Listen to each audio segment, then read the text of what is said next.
Saya berikan umpamanya beberapa aktivitas ya. Para wanita muslimah yang luar biasa dulu. Ada seorang perawi hadis namanya Muhammad bin Ibrahim At-Taimi. Perawi hadis yang satu ini, Bapak Ibu, itu alaihi madar riwayah hadis innamal a'malu binniyat. Jadi hadis innamal a'malu binniyat itu pusaran riwayatnya di beliau. Di pusaran riwayat itu di beliau. Walaupun nanti bercabang itu di pusarannya di beliau. Jadi ini Masya Allah, artinya setiap ini kan ilmu innamal a'malu binniyat ini kan hadis terkenal ya Pak ya. Kita boleh tidak hafal hadis lain, tapi hadis ini kita hafal. Innamal a'malu binniyat. Masya Allah, antum kebayang nggak pahala besarnya orang yang disitulah pusarannya riwayat. Dia ini cerita tentang ibunya. Di antara ceritanya gini, ibu saya itu kanat ummi tahabud darahim li talabil ilm, fi talabil ilm. Ibu saya itu memberi uang beberapa dirham. Dirham itu kan bukan uang perak ya. Memberikan uang dirham untuk menuntut ilmu. Jadi artinya kalau belajar gitu, kalau dulu waktu saya kecil belajar gitu ya kan, itu ibu itu suka memotivasi dengan ngasih beberapa dirham. Itu bundanya, jadi memotivasi anak-anaknya. Jadi boleh memang memberikan untuk memotivasi dengan memberikan balasannya berupa uang, berupa ini sebenarnya boleh. Cuma Bapak Ibu juga tidak boleh itu dijadikan sebagai satu-satunya cara. Karena kalau itu hanya itu yang dilakukan, nanti yang terjadi anak-anak sebenarnya bergerak faktornya hanya karena uang, karena diberikan barang apa dan seterusnya. Makanya, tapi itu sekali waktu menarik. Untuk anak-anak juga menarik gitu.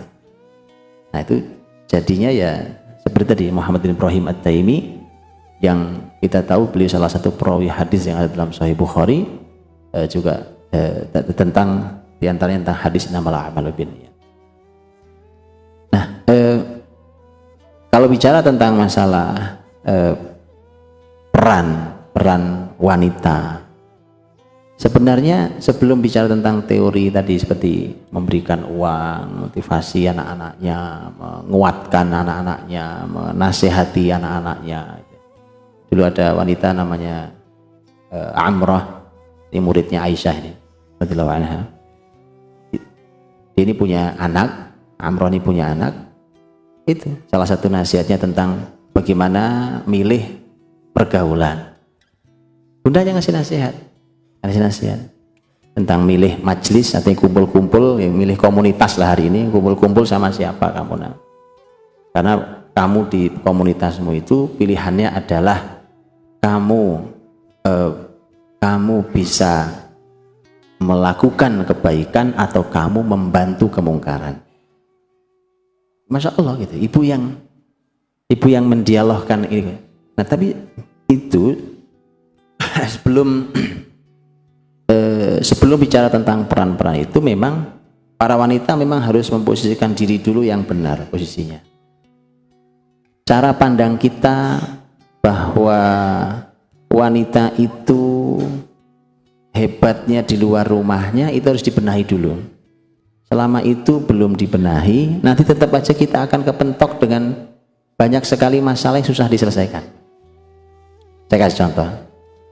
Saya ditanya di forum begini tentang bagaimana Ustadz kalau satu rumah tangga ayahnya kerjanya jauh, jarang ketemu anaknya, apa yang harus dilakukan? Bayangan saya simpel lah, ini gampang ini. Jawabnya gampang karena memang kaidah di Quran ada, di hadis ada, jelas itu. Di dalam contoh salafus soleh ada. Tapi ternyata pertanyaannya nggak berhenti. Terus begini Ustadz, ibunya juga nggak di rumah. Nah lah ini repot saya jawabnya. Saya bilang kemana ibunya? Ibunya kerja saat berangkat pagi pulang sore. Bapaknya jauh, jarang ketemu. Ibunya pun tidak di rumah. Saya bilang lah kalau ini saya bingung jawabnya. Saya bingung saya jawabnya. Tadi saya sudah siap-siap jawabannya kan, memang ada. Karena Quran menyampaikan tentang kisah Ibrahim kan. Ibrahim dengan Hajar di lembah Mekah meletakkan Hajar dan Ismail di surat Ibrahim itu, juga di surat Al-Baqarah. Begitu diletakkan kan Ibrahim pulang, pergi balik ke negeri Syam, betul kan? Berarti artinya ada contohnya, ada potretnya. Bagaimana caranya mendidik anak, bapaknya jauh dari anaknya, jarang ketemu, tapi ibunya ada bersama anaknya. Lah ibunya nggak ada pula. Saya bilang, saya bingung ini gimana cara jawabnya. Ya pilihan saya cuma satu, ibunya suruh pulang. Apa pilihan saya? Kalau ibunya tidak mau pulang, ya sudah, Anda harus siap nanggung resikonya. Anda tidak akan mungkin tidak terlalu dengan hasil anak itu nanti tidak terlalu nyaman hasilnya anak. Ya udah, mudah-mudahan kalau enggak kasih aja ke orang lain kan. Anak itu kasih ke orang lain yang memang bisa mendidik anak dengan baik. Gak ada pilihan lain sudah. Kalau ibunya tidak ada, makanya harus diselesaikan dulu tentang cara pandang yang benar seorang wanita dengan posisinya di rumah. Itu selesaikan dulu, Pak. Dan itu PR nggak gampang loh hari ini. Begitu nanti sudah terjebak dalam arus begitu itu nanti akan ada dilema-dilema yang rumit kayak begini nih. Makanya mari kita putus mata rantai itu. Baik, ajari putri-putri kita. Saya sering katakan begini, silahkan Pak, Bu, didik putri-putri Anda sampai setinggi-tingginya ilmu, tapi sampaikan ke dia tempat paling mulia di rumahmu, nak. Nanti di rumah suamimu itu tempat paling mulia buat kamu. Begitu. Itu harus diajarkan di anak-anak. Terus disuntikkan ke anak-anak ini supaya terbentuk, oh ini yang mulia. Jadi mudah sekali buat perempuan untuk mengorbankan aktivitas luarnya demi anaknya di rumah. Karena kan lihat hadis Nabi, semua kita juga hafal hadisnya. Kullukum ra'in wa kullukum mas'ulun an ra'iyati. Fal imamu ra'in wa mas'ulun an ra'iyati. Ya kan? Warrajulu ra'in fi ahlihi wa huwa mas'ulun an ra'iyati. Wal mar'atu ra'iyatun fi baiti zawjiha wa hiya mas'ulatun an ra'iyatiha. Lihat, dan wanita itu punya tanggung jawab di rumah suaminya. Kalimat rumah suami itu pelajarannya banyak, Pak, kalimatnya, Pak. Di rumah suaminya gitu. Ini juga ada PR. Kalau bisa, kalau nikah suami istri berarti kan seperti ada sinyal anjuran Nabi, tinggalnya di rumah suaminya. Begitu bunyi hadisnya kan? Wal mar'atu mas'ulatun an baiti zaujiha. Rumah suaminya. Iya, Masya Allah.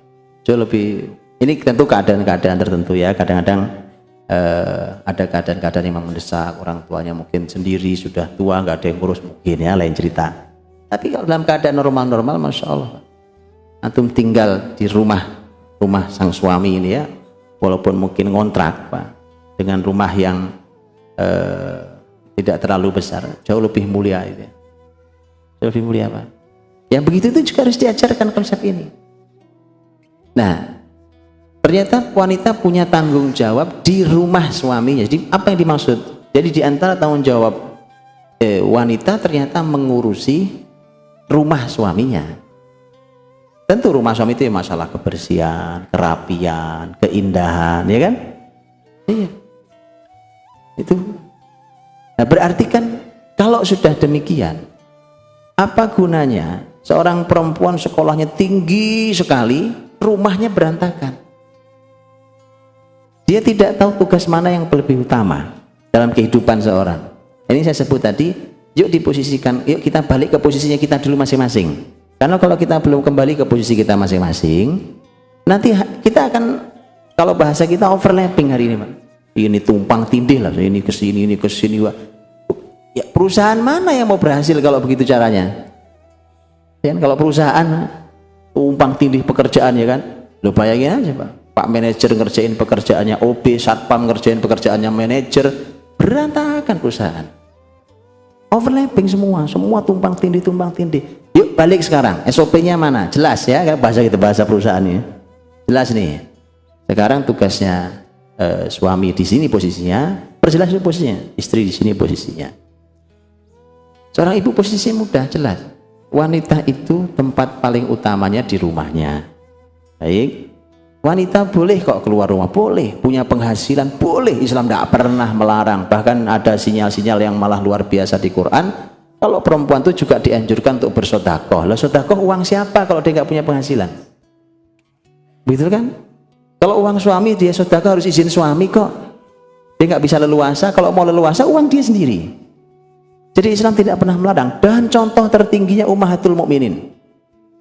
Langsung istri-istri Nabi SAW. Sebagian istri Nabi punya penghasilan besar.